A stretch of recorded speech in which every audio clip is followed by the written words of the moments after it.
What's up, West Coast Swing dancers? It's Brian B. and Miss Megan. Today we're going to talk about West Coast Swing syncopations.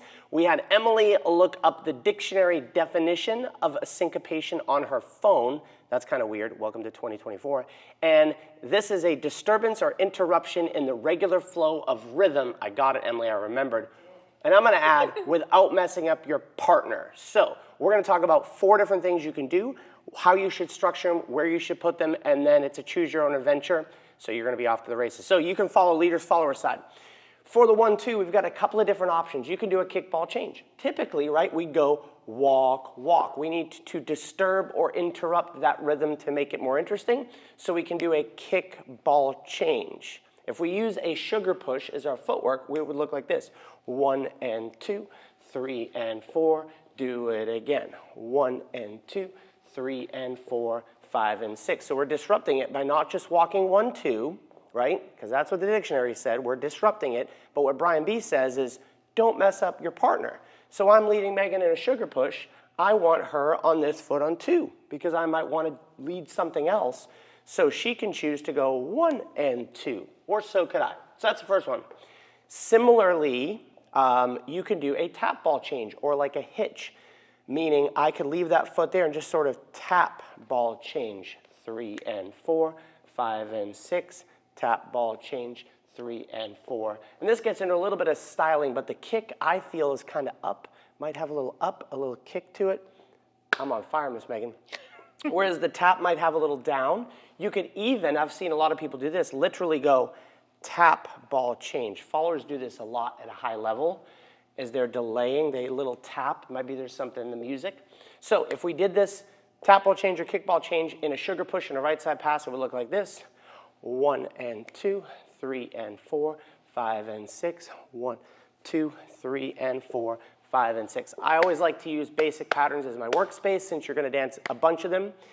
So the second thing we can mess with, I'm going to put Megan back to this side, is the 3 and 4. And this is very simple. You know this. If you've ever danced a tuck turn that sounded like this, 1, 2, and 3, 4, 5, and 6. We've disturbed the rhythm of 3 and 4. So an even way is 1, 2, 3, and 4. 1, 2, 3, and 4. That's my basic rhythm, right? 1, 2, 3, and 4, 5, and 6. But if I have an and 3, I accelerate that. I'm going to get a whole different look. We'll do it on a sugar push. 1, 2, and 3, 4, 5, and 6. 1, 2, and 3, 4, 5, and 6. So I'm just ball stepping earlier in the music. 1, 2, and 3. 3 becomes the whole beat. Then 4 is a whole beat. 5 and 6. If we did it in a sugar push and right side pass, it would look like this.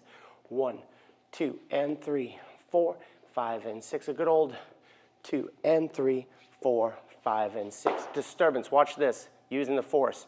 I'll lead Megan.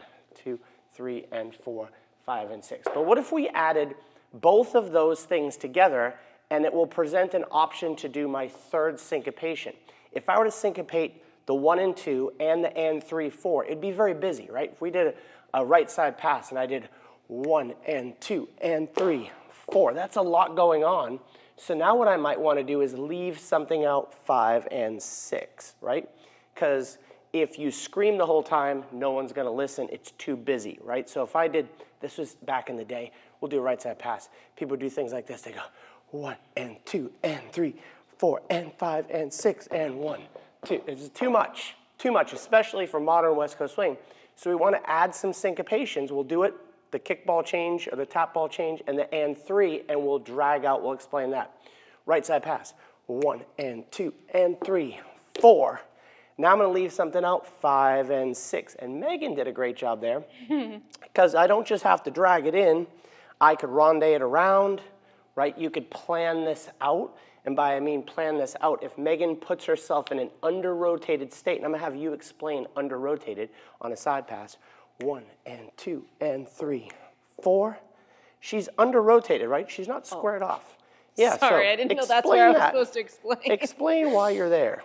So typically, on count 4, you would be back in the slot, very parallel Vanilla. to your partner. But I am not. I'm kind of off on an angle, which makes me want to anchor in front, or if I'm leaving the anchor out, I can ronde it around and be back in a position that is more neutral. Or if I landed in that position and I swung this foot around, boom, then I might dance a 1. There's my kick behind. And 2, 3, and 4, 5, and 6, 1, and 2, 3, and 4, 5, and 6. And that becomes an anchor variation, which I'm going to link up our anchor variation video right here. You can download and watch that. And if you haven't yet been to our website, because our website, one of our subscribers recommended us to do this video. And syncopations are disturbances in the regular rhythm of your dance without messing it up. I messed up the definition, but comment on this and tell me how stupid I am. But I'm trying real hard, guys. See you on the dance floor soon.